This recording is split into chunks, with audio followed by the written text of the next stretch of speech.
वरश्री नमोस्तु वरश्री नमोस्तु वरश्री। नमोस्तु महाराज जी। अब ये जो वीगन का कॉन्सेप्ट चल रहा है तो लोग उसमें दूध पर बहुत डाउट करते हैं, तो दूध में कोई दोष है या नहीं है? दूध में देखिए, अब मैं आपको बता दूं, वीगन अभी पूरे देश विदेशों में ज़्यादा वीगन के नाम से जो नॉन वेजिटेरियंस थे उन्होंने वीगन्स को अपनाना चालू किया है। एक तरह से इसलिए केवल श्रेष्ठ माना गया कि उन्होंने कम से कम मांस अंडे आदि को त्याग कर दिया, जीव के प्रोडक्ट्स का यूज़ करना बंद कर दिया। लेकिन जो दूध है वह गाय आदि को कष्ट देकर नहीं निकाला जाता। यहाँ पर उनकी प्रॉब्लम यह है, वीगन्स जितने हैं वे लोग ये बोलते हैं कि आजकल जो दूध आ रहा है उसमें इंजेक्शन आदि का, मशीन्स का प्रयोग हो रहा है। अगर वो प्रयोग हो रहा है तो उसका निषेध हम भी करते हैं कि आपको कष्ट देके जीव को इंजेक्शन लगा के अथवा मशीनों के द्वारा उसमें खून भी आ जाता है, उसका प्रयोग आपको बिल्कुल भी नहीं करना चाहिए।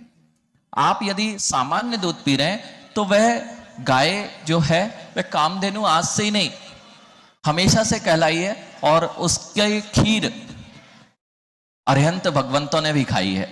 अर्थात वे निर्ग्रंथ थे, जब उनकी पालना सारे 23 तीर्थंकरों की पालना किससे होती है?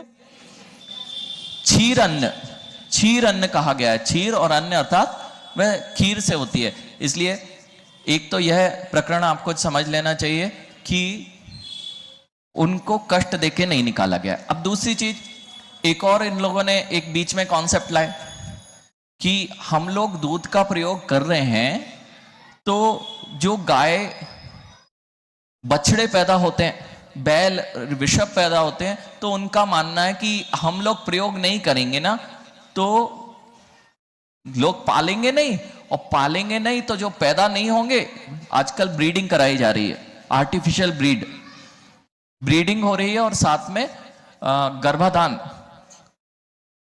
है ना, कृत्रिम रूप से कराया जा रहा है, वह भी कष्टप्रद है, वह निषेध करना चाहिए, बिल्कुल सत्य है। लेकिन उन्होंने क्या कॉन्सेप्ट सोचा कि यदि बांसुरी ना रहे तो बांसुरी बजेगी कैसे? तो उन्होंने क्या कहा कि गाय भैंसों का दूध पीना अगर आपने बंद कर दिया तो ना तो बछड़े पैदा होंगे, ना जबरदस्ती जो आजकल गर्भाधान होता है वह नहीं कराया जाएगा, और उसमें अगर बछड़ा पैदा हो गया तो वह बूचड़ खाने में नहीं जाएगा। तो उन सब से मेरा कहना है जो ऐसा विचार कर रहे हैं कि आप मुर्गी का दूध तो नहीं पीते,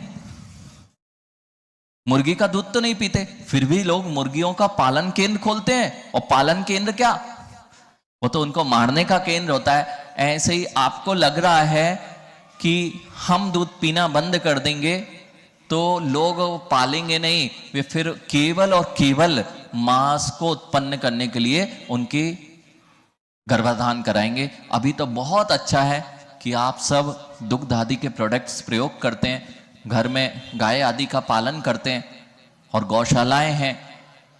अगर हमने दूध के प्रोडक्ट्स बंद कर दिए तो जितने गौ पशु हैं वे सब के सब मात्र और मात्र भूचड़ खाने में ही दिखेंगे। इसलिए हमें जहां समस्या है उसका समाधान करना चाहिए।